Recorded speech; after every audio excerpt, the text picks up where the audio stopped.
والقلم وما يسطرون۔ ناظرین السلام علیکم ورحمۃ اللہ وبرکاتہ۔ سیدھی بات کے تازہ پرائم ٹائم میں آپ لوگوں کا استقبال ہے۔ ناظرین میں انصار عزیز ندوی آج کے پرائم ٹائم میں کچھ مختصر خبریں جو ضروری ہیں وہ میں آپ لوگوں کے سامنے رکھوں گا اور خاموش تبصرہ ہوگا، اس کو آپ ضرور سنیں۔ تفصیلات میں جانے سے پہلے ناظرین میں آپ لوگوں سے درخواست کر لوں کہ جن لوگوں نے ابھی تک ہمارے چینل کو سبسکرائب نہیں کیا ہے وہ سبسکرائب کر لیں اور ہماری ان ویڈیوز کو دوسروں تک پہنچانے میں ہماری مدد کریں۔ ناظرین دراصل ہم نے ایک نیا نمبر دیا تھا آپ لوگوں کو ایڈ ہونے کے لیے۔ جیسے ہی نمبر دیا تو اس میں اتنے گروپ باہر کے ایڈ ہو گئے اور ہم نے اس میں خبریں ڈالنا شروع کی تو جو ہے وہ نمبر بلاک ہو گیا، اس لیے کہ واٹس ایپ نے اپنی پلاننگز بہت ہی کٹھن کر لیے ہیں۔ اس وجہ سے جو لوگ ایک شکایت کر رہے ہیں کہ واٹس ایپ میں ان لوگوں کو اپڈیٹس نہیں مل رہے ہیں، ان سے درخواست یہی ہے کہ آپ ہمارے چینل کو سبسکرائب کر لیں۔ پتہ نہیں یہ واٹس ایپ کا معاملہ کب تک چلتا رہے گا، اس وجہ سے آپ لوگ پہلے سبسکرائب کریں، پھر اس کے بعد جو ہے ہمارے بیل آئیکن کو دبائیں۔ اس سے جو ہے آپ کو ہماری جتنے بھی ویڈیوز اپلوڈ ہوتی ہیں اس کے نوٹیفیکیشنز آتے رہیں گے۔ اور جو لوگ استفادہ کرتے ہیں ہماری اردو ویب سائٹ سے اور ہمارے کنڑا اور انگلش ویب سائٹ سے، ان سے درخواست ہے کہ وہ وقتاً فوقتاً جب بھی وقت ملے وہ چلے جائیں، وہاں پہ جو ہے آپ کو تازہ خبریں ملیں گی، اس لیے کہ اپڈیٹس آپ تک اگر بذریعہ موبائل نہ پہنچنے کی اگر آپ کو شکایت ہے۔ انشاءاللہ ہم عنقریب ایک بہترین موبائل ایپ لانچ کر رہے ہیں جس میں سارے فیچرز ویب سائٹس کے ساتھ ساتھ جو ہے بہت سارے فیچرز دینے والے ہیں۔ انشاءاللہ یہ ساری جو ہے شکایتیں آپ کی دور ہو جائیں گی۔ دعا کریں ادارے کے لیے بھی کہ اللہ تعالیٰ ذرائع اور وسائل پیدا فرمائے۔ بہرکیف ناظرین چلیے چلتے ہیں تفصیلات کی جانب۔ ناظرین سب سے پہلے ایک خاموش تبصرہ، ہم لوگ کہتے رہتے ہیں نا کہ اشتہارات اشتہارات اشتہارات، یہ ویڈیوز دیکھ لیجئے اور آپ خود اندازہ لگائیے کہ آج کے اخبارات میں حکومتوں کی خبریں زیادہ ہے کہ ان کی اشتہارات زیادہ ہے۔ یہ ویڈیوز دیکھ لیجئے۔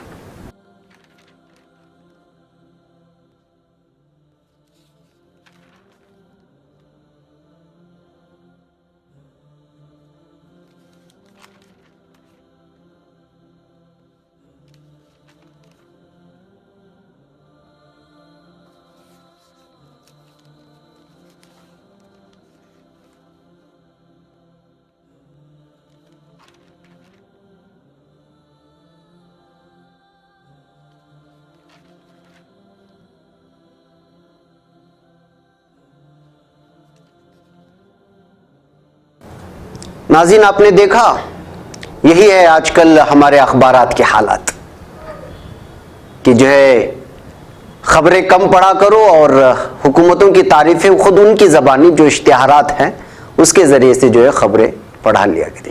یہی حال ہے بہت ساری جگہوں کا، ٹی ویز کا اور ساری جگہوں کا۔ اس وجہ سے ویڈیو شیئر ہو رہی تھی ٹویٹر میں تو سوچا کہ آپ کے سامنے بھی اس کو رکھوں اور حالات حاضرہ کا تذکرہ اور تبصرہ آپ خود اپنے زبان پہ کر لیں۔ بہرکیف ناظرین چلیے چلتے ہیں دوسری خبر کی جانب۔ استنبول میں ترکی کی سب سے بڑی مسجد کا افتتاح کر دیا گیا ہے جس میں 63,000 نمازیوں کی گنجائش ہے۔